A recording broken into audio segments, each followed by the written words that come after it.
Ya estamos, es muy temprano en la mañana como para explicar la metáfora que está incluida en la letra de Dancing with Myself, así que vamos a pasar de eso y vamos a presentar nuestra mesa de análisis de inmediato. Claudia Álamo, ¿cómo estás? ¿Qué tal? Muy buenos días. Muy buenos días. Quique Mujica, ¿cómo estás? Buenos días. ¿Qué tal? Muy buenos días. Vamos a hablar de todos los temas que tenemos que hablar en esta mesa de análisis, pero antes vamos al norte porque está Pablo Abarza en la frontera con Perú. Las autoridades del gobierno chileno descartan que se haya registrado un cambio en los flujos migratorios, o sea, que sea excepcional, extraordinaria la situación que se está viviendo ahí desde el jueves. Pablo, cuéntanos cuál es la situación hoy y lo que ha pasado este fin de semana y lo que va a pasar también mañana. Adelante, buenos días. Iván, panel, ¿cómo están? Muy buenos días. Mira, de hecho te voy a dejar de inmediato con las imágenes de Javier Rocha de lo que está sucediendo acá en la frontera de Chile con Perú, entre Chacayuta y Santa Rosa. Mira, ha sido bastante bajo el flujo migratorio acá en la zona, derechamente con lo que está pasando con las personas que se encuentran varadas en esto que se ha llamado el punto cero, el punto de la concordia, donde está el Cristo y que también lo vamos a pasar a revisar. Pero mira, acá ha sido bastante complejo. Desde el día jueves, 100 personas que estaban varadas en esta zona. El día viernes, 60. Ayer, 23 y hoy día, 18. 11 adultos, 7 niños. Y es ahí donde está obviamente la complicación, porque gran parte de las personas que están ahí están con algún tipo de problema, una enfermedad, diabetes, problemas respiratorios, hipertensión, y acá claramente el clima no ayuda pero para nada. Pero si acá dividimos el problema o conflicto ya derechamente en tres, hay dos puntos importantísimos. Uno de ellos es lo que está pasando durante las últimas horas y que tiene que ver con este aumento de contingente militar y también policial por el lado peruano. Chile ya lo tiene hace muchos años. De hecho, el año 2023 ya había aumentado obviamente el contingente militar y policial acá en la zona. Pero Perú no. El día de hoy llegan cerca de 25 militares a esta zona, hacia el sector de la playa, hacia nuestro lado izquierdo de la pantalla, son 18 kilómetros.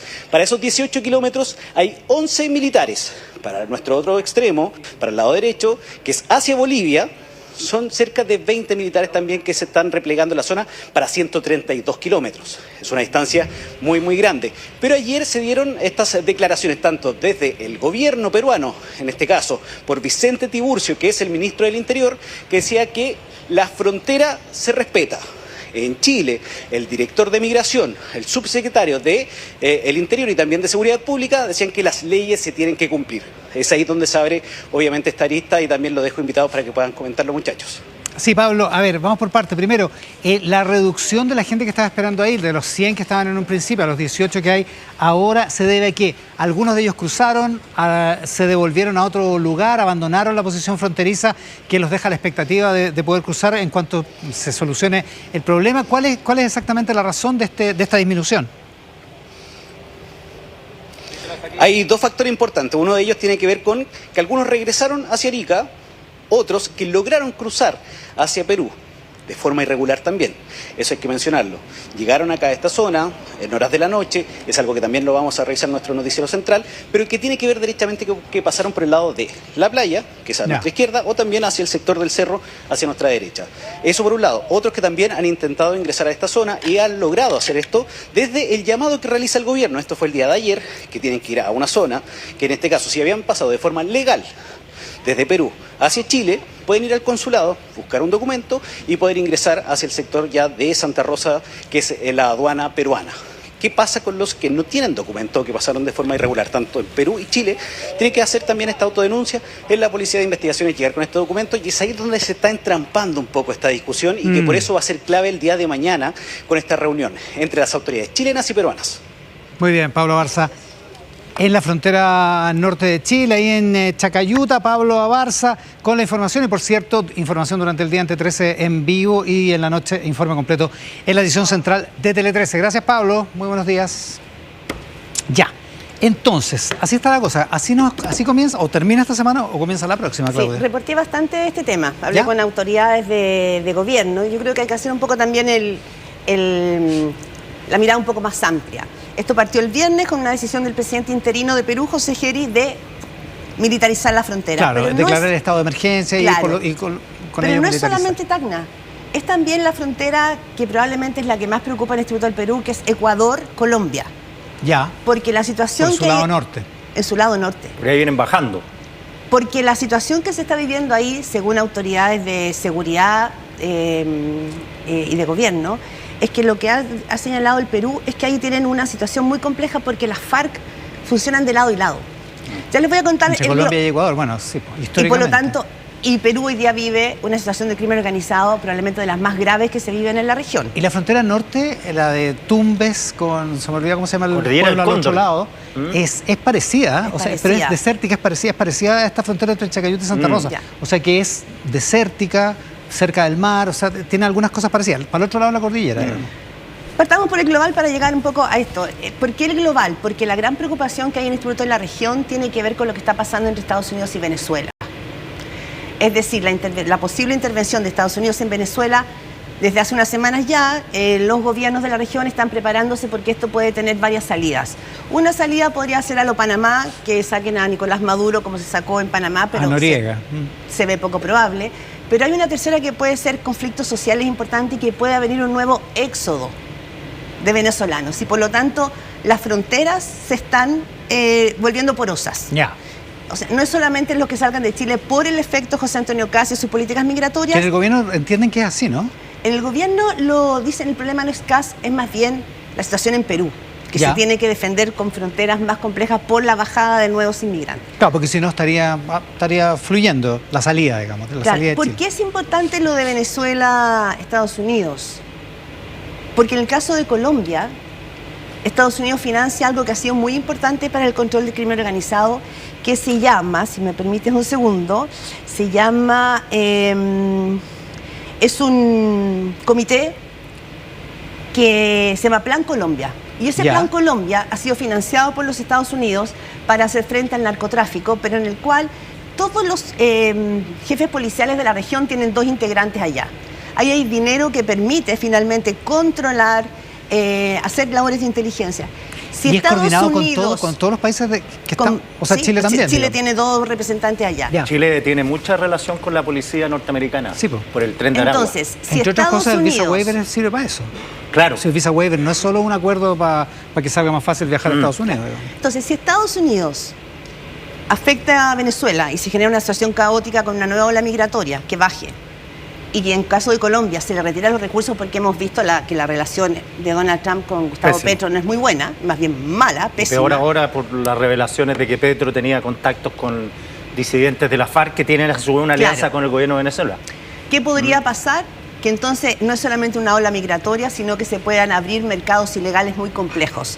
El año pasado Colombia hizo la mayor cantidad de producción de cocaína de hace muchas décadas. Entonces, algo está pasando, digamos, falta de control en las fronteras porque se retiran recursos de Estados Unidos, así que todos los países estén en máxima alerta. De hecho, en la Argentina, lo traía el Mercurio, Argentina también instala ahora una patrulla fronteriza. Quiero decir que hay una situación en todas las fronteras de la región producto de estos 2 fenómenos, para ponerlo como el global, y son las discusiones más de fondo y de inteligencia que se están dando.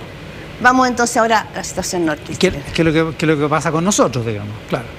En el caso chileno, también es una situación compleja. En las autoridades, yo hablé con algunos, autoridades me dicen que lo mismo, ¿no? Que el flujo es normal, que no ha cambiado fundamentalmente, que Chile viene en una reducción sostenida. El ejército habló de que había bajado en un 47% la migración en el año pasado.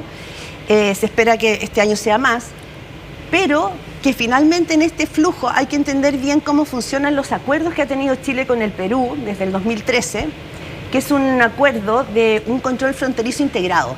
Es decir, nuestras fronteras tienen 2 cabezales. Los que quieren egresar de Chile, salir de Chile, tienen que pasar por Santa Rosa, por el territorio peruano. Los que quieren entrar a Chile tienen que pasar por Chacayuta.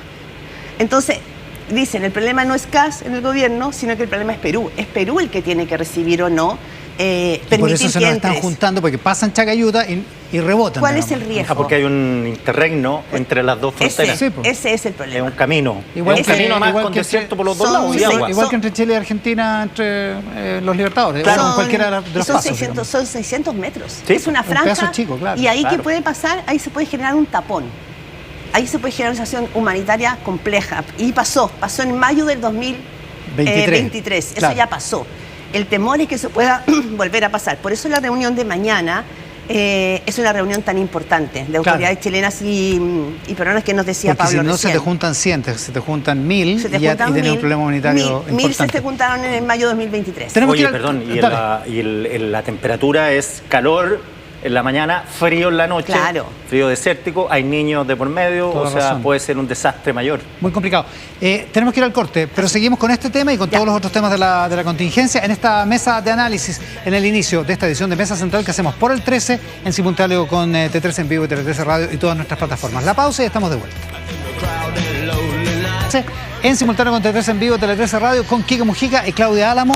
Entremos a la arena presidencial. En dos domingos más contamos los votos. Ya. Hoy tenemos franja. Hoy día empieza la franja, empieza el periodo de campaña. Ya, pero hoy Se día ya acabó empieza. sacaron la encuesta. Se acabaron bueno, Hoy día. hoy- Sí, porque hasta hoy día, anoche estaban porque hasta repartiendo. anoche estaban llegando. Sí, a mí me llegaron. Sí. Pero hoy día ya nosotros tres no podemos divulgarla. Solo decir que en la última era 60-40. Cuando Sí, se podía divulgar. todas las últimas eran 60-40. Sí. Ya, pero Pero- hoy día no ha llegado ninguna. Entonces, la base 100, porque esa base 100 Ah, sí. es Sí, porque no todas importante vienen igual. porque hoy día está la consulta digital del Partido de la Gente En la entre tarde. 3 y 6 de la tarde, donde Ese van a punto decidir es clave. donde van a decir que van a votar. Ya, ahora la militancia que se les exige para que puedan votar es muy cortita, ¿no? Haber Son militado en 40 y el tantos partido. mil. Son 40.000. ¿Cuánto tiempo de Sí, de militancia. No, no, o sea, no se dan lo van a un pasar a mínimo. todos los. No. Eso leí. A todos que los tienen un militantes. mínimo. Pero hasta Pamela Giles me dijo que tenían 40.000 militantes. ¿Está cumpleaños Pamela Giles hoy día? Ah, mira, feliz. Igual que Billy Idol. Pero Ahora, cumple menos. Y vamos, son 3 opciones, porque van a votar Jara, pueden votar Kass o pueden votar nulo. Nulo. Sacaron el blanco. Sí. A ver, varias cosas, ¿no? Espérate, habrá que ver cuando se ven los resultados si coincide con lo que dicen las encuestas, porque todas las encuestas tenían una proyección de para dónde van los votos de París. Así que Sí. habrá que Claro. ver El cómo, fin de cómo está semana esa cosa. venían por lo menos dos mostrando, ¿no es cierto?, el trapasigue de París Sí. y de Kaiser. Pero lo que tenemos entonces, por una parte, que la figura de Franco Parisi, ustedes lo han comentado mucho, a mí también me ha tocado hacerlo, fue como la niña bonita en este momento, qué va a pasar con esos votos, quiénes son esos votos, la radiografía de esos votos, en eso hemos dado... Sí, pero llevamos 2 semanas en eso. en eso, pero esta semana probablemente ese giro estuvo puesto, ¿no es cierto?, el foco sobre la figura del expresidente Eduardo Frei, lo que implica no es solamente la foto, lo que no dijo, aunque lo dijo. Lo que dijo sin decir. Lo que dijo sin decir, Sí, porque pues se lo uno, dijo, en el fondo lo evidentemente, dijo. Ya, ¿para qué andamos? Michelle, pero pareciera ser que como que ha ido variando el punto de atención. Porque fundamentalmente Franco Parisi ha dicho que ellos están llamando, y lo dijo Pamela Giles contigo insistentemente, que ellos están por ninguna de esas opciones, sino que por votar blanco Por o votar nulo. más bien nulo. Pero Nulo. claro. yo entrevisté a Javier Olivares, diputado electo. Diputado con díscolo. una muy buena votación. Sí, Diputado ya- díscolo del Partido de la Díscolo, Gente. todavía no parte su mandato. Y él me dijo, yo no voy a votar por Jara. Estábamos con la Consuelo Saavedra en Radio 13C, le dijimos, y nulo, yo no voy a votar por Jara. Repitió 3 veces. O sea, como que entendieron que ¿Entendieron voy a que- votar Kass. por Kass? Y después le dijimos, bueno, ¿y la consulta entonces de qué se trata? Bueno, ahí uno votará, el partido votará, pero yo entro solo a la urna. A Y mí me da la no me impresión- no me pueden mandar a votar algo. Entonces, claro, uno dice, Olivares va a votar por Kast, claramente. Sí, otra cosa es que lo diga y qué es lo que, qué es Claro. lo que dice el partido y su militancia, porque es como lo que pasa con Eduardo Frei. Eduardo Frei podría haber votado por Kast tranquilo en la soledad de la Cámara Secreta, Claro. pero decidió sacarse la foto, Sí. digamos. Ahora, a mí me da la impresión de que lo que hizo Pamela Giles el lunes en Tele 13 Radio, de alguna manera enervó esta discusión, porque decir, le voy a hacer la vida imposible, le vamos a hacer la vida imposible a Kast, también como que...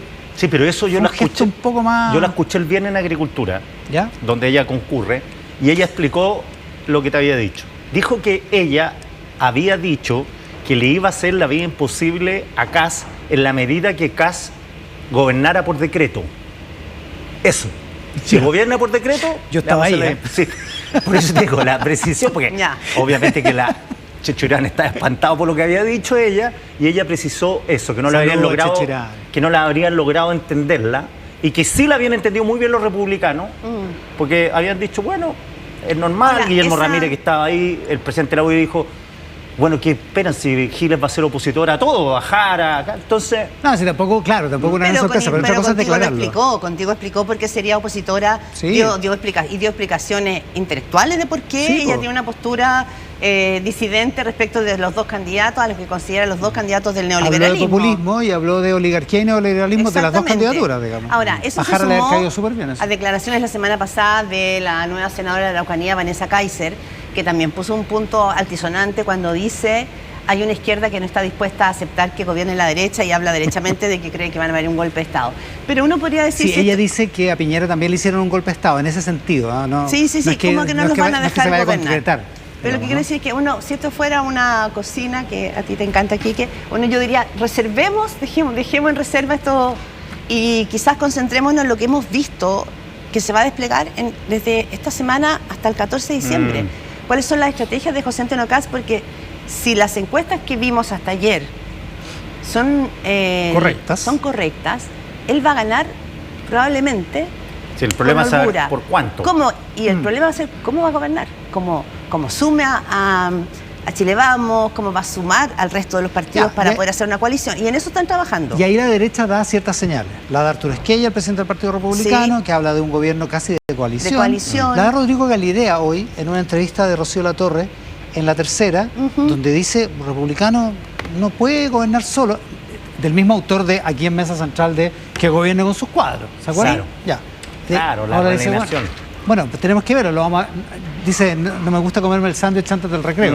Así que después del 14 de diciembre lo veremos. Pero habla de un gobierno de colaboración, digamos. Sí, y contributivo, dice. Republicanos tiene claro que su periodo de instalación tiene que ser ultra rápido, que pase todo en un mes. O sea, que pase a lo Trump. Medidas. Que pasen cosas, digamos. O sea, que se note el cambio de mano. Agenda, drones, todo lo posible. Entonces, y Arturo Esquella, yo conversé esta semana con él, claro, y él supone, tiene cierta lógica, que va a haber medidas que ellos ya tienen listas para anunciar que no necesitan pasar por el Parlamento, bien, y las que necesitan pasar por el Parlamento va a ser muy difícil de decirles que no, porque son todas relacionadas con seguridad, migración. Entonces me dice, ni siquiera pensando en que PPD, PS y DC pueden decir, ¿sabes que allí me conviene subirme a este buque porque si no aparezco defendiendo a los patos malos? Sino que del Partido de la Gente necesitamos 6 votos de los 14, porque tenemos mayoría, todos son mayoría simple o mayoría, ¿cómo se llama la otra mayoría absoluta? Séptimo. Claro, que son los que... Mayoría simple o mayoría absoluta. Claro, que son los presentes en la sala. O los en ejercicio. Entonces, son los 78. Esa es la lógica que tienen, que van a poder pasar las cosas que ellos quieren que pasen en ese periodo rápido. Y por lo que se ha reporteado, llevan meses redactando reglamentos y decretos para poner el 12 de marzo en funciones. Digamos. Claro, han hecho un levantamiento legislativo, ¿no es cierto?, para poder ver con qué leyes se podrían aprobar, qué leyes hay que cambiar y cuáles se puede hacer a través de qué cosas se pueden hacer con decreto y reglamento, y cambios reglamentarios. Pero también con la permisología, no necesitan pasar por el Parlamento, hay muchas cosas que se pueden resolver modo, como dicen ellos, Dorothy Pérez. Sí. Claro, exactamente, hacer la pega. A ver, yo creo que hay conciencia que el Partido Republicano no puede gobernar solo. Y esa es probablemente la confianza que tiene Rodrigo Galilea, que demuestra ahí. Lo había dicho Jacqueline Van Rysselberghe hace un par de meses o hace un mes en La Tercera. O sea, no puede gobernar solo. Primero porque por lo pronto cualquier presidente tiene que llegar a nombrar 2.400 cargos de confianza. 2.400. El Partido Republicano no tiene 2.400. Y segundo, porque también... No me consta, pero dicen que en una reunión con Chile Vamos, los de Chile Vamos que habían estado en el gobierno les dieron esa cifra que los republicanos no sabían. No sabían. Pero no me consta. Yo no lo reporté personalmente. Puede ser la reunión que tuvieron con los economistas. Puede ser esa. Que fue el lunes. Después de la elección. Jorge Quirós los recibió. Me dicen que ahí hubo como, oye, tienen que nombrar... Oye, por si acaso. Y de hecho hablaban como de 3.000 cargos. Sí. Son 2.400, dices tú. Tienen también estructurado en este momento un comité social para revisar cuáles son las políticas sociales que van... Porque aquí viene una restricción del gasto social, pero muy probablemente. Entonces, hay un equipo trabajando en eso. Hay un comité de lo que tú decías, que de los primeros 90 días de emergencia, que está liderado por Bernardo Fontaine, y que finalmente es como tú vayas a llegar al trote en esos primeros 3 meses.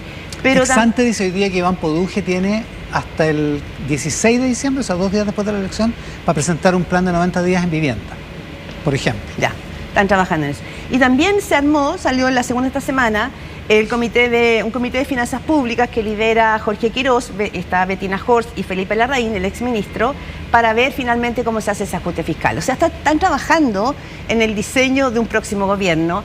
Klaus Schmidt-Hebel y José Ramón Valente están trabajando en propuestas de crecimiento y de reactivación y productividad. O sea, hay equipos trabajando. ¿Y sabéis qué Ahora, ¿qué está pasando al frente? Claro, pero a diferencia de la izquierda, que antes tenía una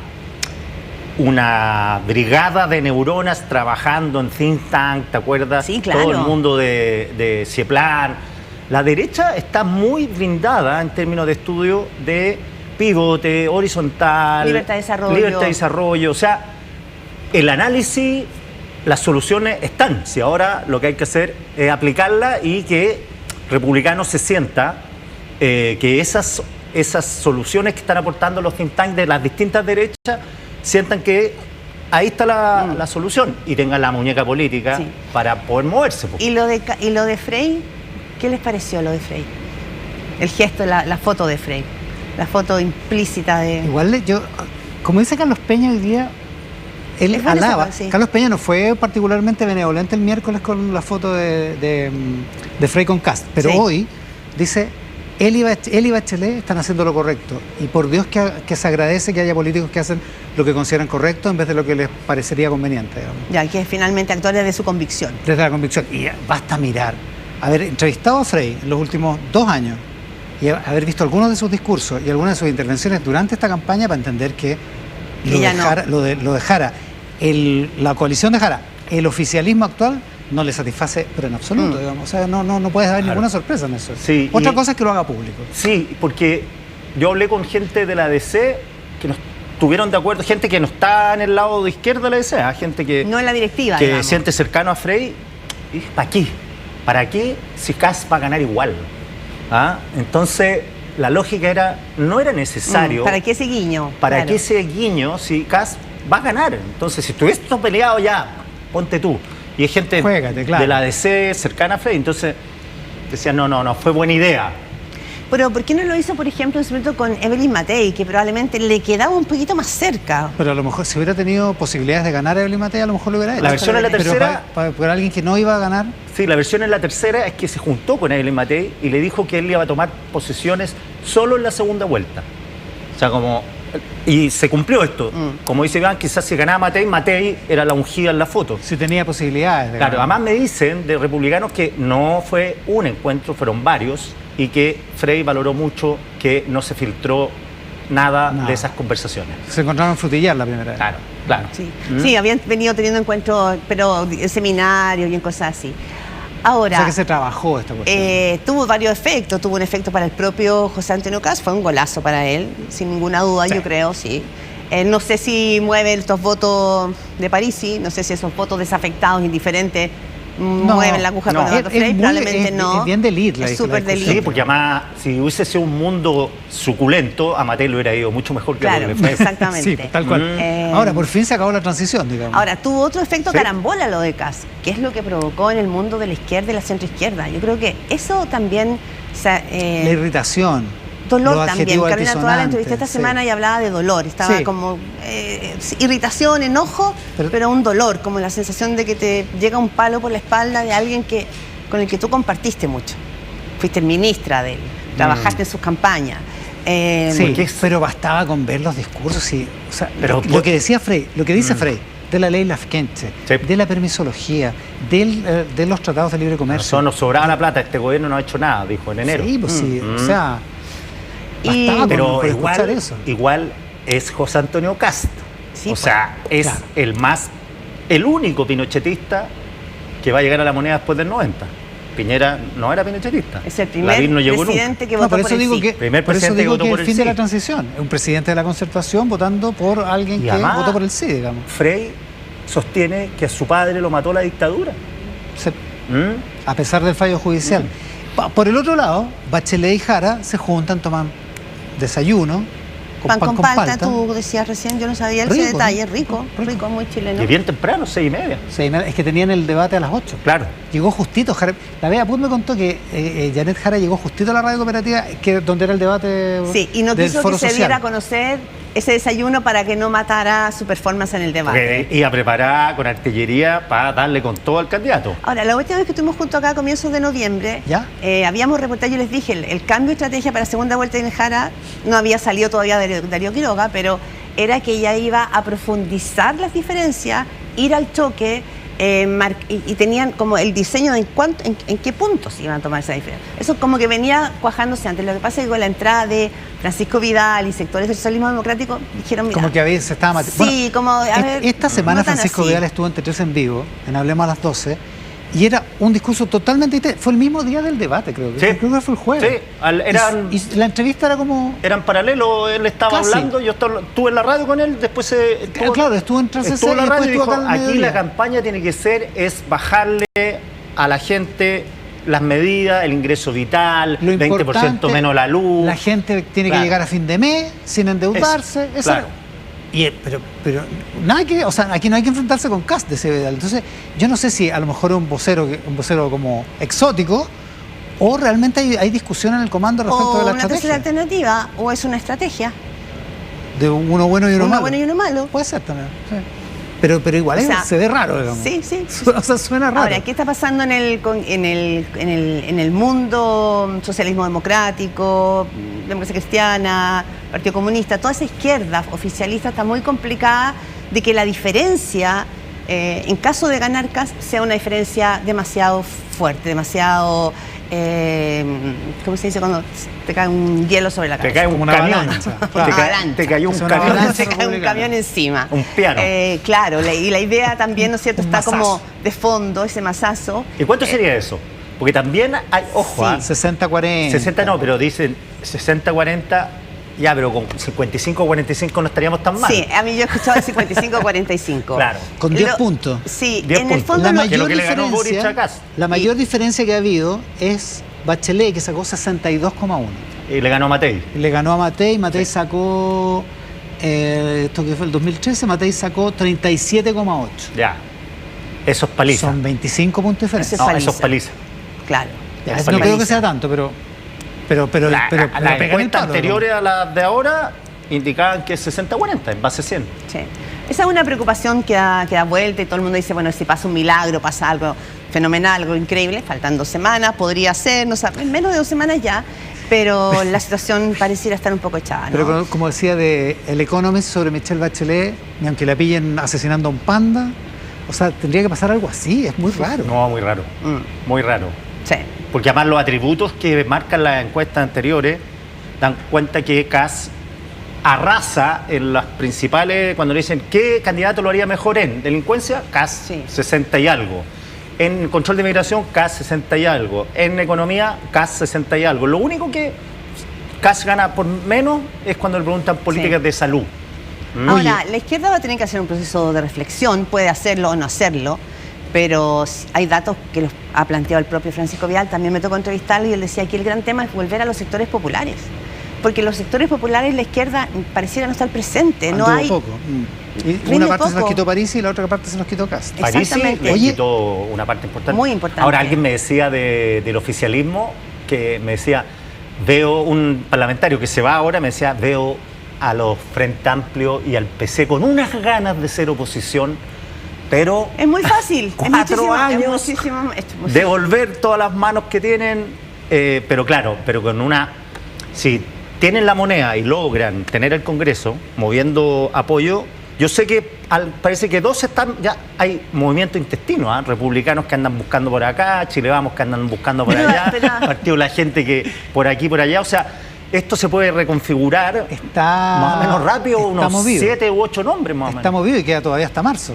Queda Está todavía hasta movido. marzo. Oye, 2 cosas. Uno, para que cambiemos Sí, de sí. tema. Uno, es que ella dijo en el podcast de la Mónica Rincón con la Paula Catena, Dijo la tercera. que Chile Vamos entraría en igualdad de condiciones que republicanos a un gobierno de Kast. Esto es la antípoda de los círculos concéntricos Sí. del inicio del gobierno de El Boric. Señor de los Anillos. Exacto, los anillos, Claro. que ya, ok, esa es la no, antípoda. que fue Sería mala igualdad de idea. condiciones. Y 2, me escriben de republicanos, algo ofendidos quizás, Ay, dice que los cargos los conocen, que los tienen identificados y que tienen la descripción de cada cargo. ¿Y cuántos cargos tienen? de los 2.400 No funcionarios. tiene el ¿dices número, tú? no sé si son Porque aquí hay una 2.400, parlamentaria que me dice que son 4.000. 4.000. Pero Hay un sí. equipo de instalación trabajando hace varias semanas, pero hay que ganar primero la elección. 4.000 cargos Pero de están- confianza en el Estado. Que pero cuando están preparando el terreno. Claro, cuando asumió Monsalve le dijo a esta diputada, Ya. son 4.000 cargos de confianza. 4.000. Ya, Yo siempre pero- había escuchado 3.000. en el- Sí, yo también había escuchado Sí. por ahí. Yo tenía Pero la cifra de 2.400. 2.400. Ahora, es una enorme igual cantidad de son cuadros. muchos, y el Partido Republicano puede ser grande, pero no sé si tiene 2.400 personas además en cargos de Van a confianza. apretar sí los ministerios, ¿ah? Yo creo que van a haber pero- fusiones de ministerios. Sí. Pero- Están hablando de un ministerio de infraestructura Yo creo que eso pasa por ley, no es tan fácil. No. Podéis nombrar un biministro, un triministro, se ha hablado de un triministro de Economía, por ejemplo. Pero, ¿qué ha pasado en otro gobierno? Sí, de hecho. En este, claro, pero fusionar ministerios con sacar gente, eso no es tan fácil como llegar y hacerlo en los primeros 90 días. Ya, muñeca matrioshka bielorrusa. Yo creo que la Otra verdad capa más salió esta semana. es que ya se convirtió como en un sombrero de conejo, o sea, realmente, porque ya más que muñecas que van saliendo, pues siguen saliendo conejos de un sombrero, la verdad. Sí. La situación se ha ido... Tiene más conejos que Gianpolo Olaverri. A ver, es que el mago de anoche en la Teletón. La situación tiene muchos frentes. Uno es el de la ex suprema Ángela Vivanco, ese es uno, que la semana pasada fue notificada formalmente ya de que la querella de capítulos que fue ingresada por la Fiscalía Regional del Lago entraba ahora, digamos, a la Corte de Apelaciones de Santiago. Eso va a ser el miércoles. El miércoles audiencia, porque son hay dos querellas de capítulo, la de Ángela Vivanco y la de Manuel Guerra, el ex fiscal regional Oriente. Exactamente. Claro. Y ahí el Ministerio Público va a formalizarla o quiere pedir medidas cautelares por los presuntos delitos de cohecho y lavado de activos. ¿Sabemos lo que significa cautelar? Sabemos lo que significa cautelares. Significa... O sea, es perfectamente posible que la Fiscalía pida la prisión preventiva. Exactamente. ¿Y esa foto? Y esa foto es una foto es la foto muy compleja. De una jueza de la Corte Suprema saliendo esposada del tribunal. Sí. Eso significa. Oye, y recomiendo un reportaje hoy día de Mateo Navas en el DF+, sobre el señor Llaver, el padrino, buen título. El segundo Llaver más famoso de Chile. Espérame, para terminar con Ángela Vivanco, porque ahí se nos abre. Junto con eso, Ángela Vivanco, en la semana supimos que el Consejo de Defensa del Estado hizo una ampliación de la querella penal para abrir paso a una formalización. Es decir, que amplió la querella de capítulo. Amplió, o sea, es que entra el Consejo de Defensa del Estado. Ese giro no deja de ser para la situación de la... Porque el Consejo de Defensa del Estado se tiene que convencer de que hay piso para eso y se mete en el tema de los $15.600 que según la Fiscalía uno de los abogados formalizados le habría entregado personalmente a la jueza Vivanco en su oficina. Es la primera vez que el Consejo La jueza de dice que nunca ha ido a su oficina. Claro, la primera vez que entra e incorpora a la exministra Ángela Vivanco. Esa es una parte. Y ahí después aparece el señor... señor Llaver. Conservador de bienes raíces de Mañana Puente está de cumpleaños. Mañana está es joven. 54 años. Y es notario desde muy joven. El primer viene de una familia, de hijo de notario. Hay un perfil anexante. Tiene un hermano notario, es hijo de notario. A los 27 años era notario suplente en Valparaíso y a los 28 notario titular en Coquimbo. Y dijo que ganaba en una semana normal entre 25 y 30 millones semana normal, y cuando le iba bastante bien 50 millones en la semana. Parecía camarógrafo. Mira, yo te diría que el mejor reportaje sobre Sergio Llaver lo sacó Reportea.cl, lo sacó Nicolás Sepúlveda. ¿Sobre Sergio Llaver? Sí. Primero porque fue el que señaló esta semana que no solamente le habría entregado dinero, se abrió una investigación esta semana también en contra de Matías Walker, senador demócrata, y del diputado Cristian Araya, del Partido Republicano. Claro, la Fiscalía le dice a la Fiscal Regional de Los Ríos, agrupe o meta también en la investigación a estos pagos para ver si hay algún delito. Pero lo que aparece ahora es que el título es La generosa billetera de Llaver. Le pagó mensualmente 1 millón al ministro de Zafora, Antonio Ulloa, entre el 2019 y el 2025. Un suple. Era como una mesada. Un medio pollo. En total estamos hablando de 74 millones en ese tiempo. 74 millones. En total, digamos, en todo ese rango de tiempo de pagos mensuales. Y podemos empezar a ver también, ¿no es cierto?, otros exparlamentarios. Sergio Gaona, dice el DF+, también le prestó plata para enfrentar gastos imprevistos de salud y de cuando me instalé en Santiago, dado que todos los gastos que ello implica, cuando se instaló como diputado acá. Todas estas amistades las tenía en Coquimbo. La amistad más rara es la que tiene con Araya, porque la historia es que Llaver con 2 amigos subieron el Manquehuito y cayó 50 metros. Si la escuchara Paula Comandari, decir que había sido una fotografía horrorosa. Yo vi una foto que le mandaron a la Paula. Sí, no, es una caída grave. Caída grande. O sea, a menos que esté trucada, pero ya es demasiado. Entonces la pregunta es qué hacía el diputado Araya para ir a salvar al señor. El diputado Araya es bombero. Es bombero. Entonces lo llamaron. Y ahí se conocieron. Y ahí se conocieron. Claro. Pero con Walker ha reconocido que tiene una amistad de larga data. Araya niega totalmente El pago. El pago. Y tiene una amistad de larga data, pues son de Coquimbo. Si era notario en Coquimbo. Claro. Y Matías Bueno, Walker también es está la parlamentario información por ahí. de que no solamente son de Coquimbo, sino que también les arrendaba a los parlamentarios sus departamentos, tanto a senador Walker como a Araya, a Gaona, departamentos en la ¿Tanto costanera departamento de arrendado? Coquimbo. Tiene 5. Tiene 15 propiedades. 15. Tiene 2 departamentos en Y se lo arrendaba a los parlamentarios. Sí. Sí. Bueno, pero esto que Se son le vendió detalles. su Porsche Cayenne a Ángela Viván con cuotas. ¿Verdad? Y después... Porsche Cayenne es un auto caro, ¿eh? O sea, carísimo. Es lo que es como se llama de alta gama. De alta gama. Me carga esa palabra, pero bueno. Es horrible, pero es para que se entienda. Tiene un Entonces, Maserati. acá la ¿Tiene un pregunta que Maserati? se da vuelta ¿Ese alta gama también? en el mundo judicial y No, de las malo. autoridades es si lo que va a pasar con la situación de la exministra de la Corte Suprema, Ángela Vivanco, puede cerrar tramas que empiezan a adivinarse como tramas muy complejas y que incluye abogados, notarios, conservadores de bienes raíces, Políticos. políticos. Parientes de políticos. O lo de Ángela Y Vivanco va a terminar otros jueces cerrando y viene muy probablemente una situación compleja para Diego Simpertique. Exactamente. O Simpertique. Vi esta semana un escrito que tiene tilde.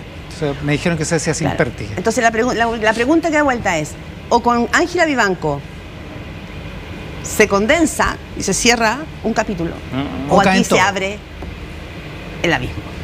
Y no deja... ¿Cuánto Jodido, sabe ¿eh? Vivanco? ¿Cuánto sabe Ulloa? ¿Cuánto sabe Llaver que no nos hemos Lo que enterado? sí sabemos es que, por ejemplo, el exdiputado Gabriel Silver decidió cooperar con la Fiscalía. Él Y Llaver trabajaba, Pero- trabajaba con los abogados. Ya está declarando. Claro. Gabriel Silver, en cambio, Sí. es considerado por la Fiscalía como cooperador eficaz. Claro. Exactamente. Eso se supo en la audiencia del lunes cuando se apelaron las cautelares de los 3 formalizados del caso. Y hay una cosa más. La Corte Suprema va a tener que tomar una decisión. Tiene una votación clave el 15 de diciembre, al día siguiente de la elección, para elegir al nuevo presidente de la Corte Suprema. Por antigüedad le corresponde a Gloria Ana Chévez. Diego Simpertique es contrario a Gloria Ana Chévez y está cuestionado.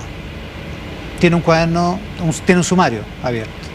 La pregunta Por es, los ¿la viajes Corte que hizo Suprema, con los abogados que están... exacto, la Corte Suprema va a dejar que esa votación esté manchada por esta situación o va a tomar una resolución antes y lo va a suspender? Lo que Tiene es 2 claro semanas es para que el decidir. Ministerio Público pareciera estar decidido a llegar hasta el final. En el caso de la ministra Ángela Vivanco, probablemente entreguen más antecedentes. O sea, el miércoles en la audiencia, Probablemente va van a a ser entregar jodida más para ella. antecedentes y no sabemos qué va a pasar también, cómo se está mirando al resto de los supremos, que en el caso de la empresa bielorrusa votaron junto con Ángela Vivanco. Se está mirando, Que se están mirando probablemente- votaciones, se están investigando hacia atrás. Y probablemente todos ellos, lo decía Julián López, el abogado querellante Sí. por Codelco en el caso, todos ellos van a pasar a declarar Exactamente. al Ministerio Público. O sea, va a tener un montón de jueces declarando. Eso es Suprema, tenemos Corte de Apelaciones, la situación de Antonio Ulloa, que fue finalmente, ¿no es cierto?, alejado de sus funciones con esta información de que recibía 1 millón mensual de parte Oye, y de... harto pariente de poderosos trabajando en notaría y conservaduría de Esa es bienes la raíces. trama. Harta. Entonces, esa es la otra derivada. Mm. ¿Qué va a pasar si se va a y solo una nueva recordar que el reforma al origen de sistema? todo esto viene de un teléfono, el teléfono de Luis Hermosilla. Tal cual. De ahí partió. Literal. Claudia Álamo, Quique Mujica, Mesa de Análisis hoy en Mesa Central. Gracias por compartir esta parte del domingo. Que estén Chao, muy que estén bien, muy bien, tengan un Muy bonito bien. día. Chao. Nosotros en el 13, en simultáneo con Tele 13 Radio, con T13 en vivo, también con nuestros auspiciadores en esta edición.